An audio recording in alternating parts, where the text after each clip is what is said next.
ஆனா தெரியாது, உண்மையிலே தெரியாது. ஆனா நம்ம அவனை வந்து எவ்வளவு அவமானப்படுத்துவானா இல்லையா? அவமானப்படுத்துவானா இல்லையா? அப்ப அவமானங்கள் நிறைய இருக்கும் நமக்கு.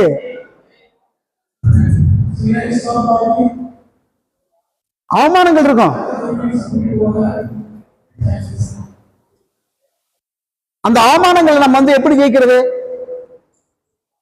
உசேன் போல்ட் தெரியுமா? தெரியாதா? அவருக்கு ஏற்பட்ட அனுபவம் தெரியுமா? அவமானம் தெரியுமா தெரியாதா? அவர் முதல்ல ஒலிம்பிக்ல பங்கேற்க போறாரு, ஃபர்ஸ்ட் டைம். அப்ப விசில் அடிச்சா தான் ஓடணும், ஆமா இல்லையா? விசில் அடிச்சா தான் ஓடணும்.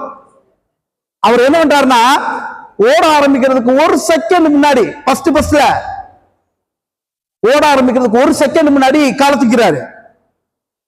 அதனால அவர் என்ன பண்ணாங்க தெரியுமா? அந்த போட்டியில இருந்து டிஸ்குவாலிஃபை பண்ணிட்டாங்க. ஒரு சாதாரண ஒரு போட்டியில பங்கேற்கணும்னா எவ்வளவு நமக்கு பங்கேற்கணும்னாவே எவ்வளவு இருக்கு. அதுல போயிட்டு நம்ம வந்து நம்மளை டிஸ்குவாலிஃபை பண்ணா எவ்வளவு வேதனை இருக்கும், இருக்குமா இருக்காதா? அப்பதான் அதை கேட்கிறாங்க, உங்களை டிஸ்குவாலிஃபை பண்ணிட்டாங்களே அப்படின்னு சொல்லிட்டு. அப்ப டிஸ்குவாலிஃபை பண்ணதுக்கு அவர் சொன்ன ஒரு வார்த்தை, என்ன இந்த வருஷம் டிஸ்குவாலிஃபை பண்ணிட்டாங்க, இந்த அவமானத்தை போல நான் துடைக்கணும், அவமானத்தை நான் தொடச்சு எறியணும். அப்ப அடுத்த தடவை நான் கோல்டு மெடல் வாங்கினாலும் அந்த அவமானம் போகாது. அங்க நான் ஒரு சாதனை புரியணும்.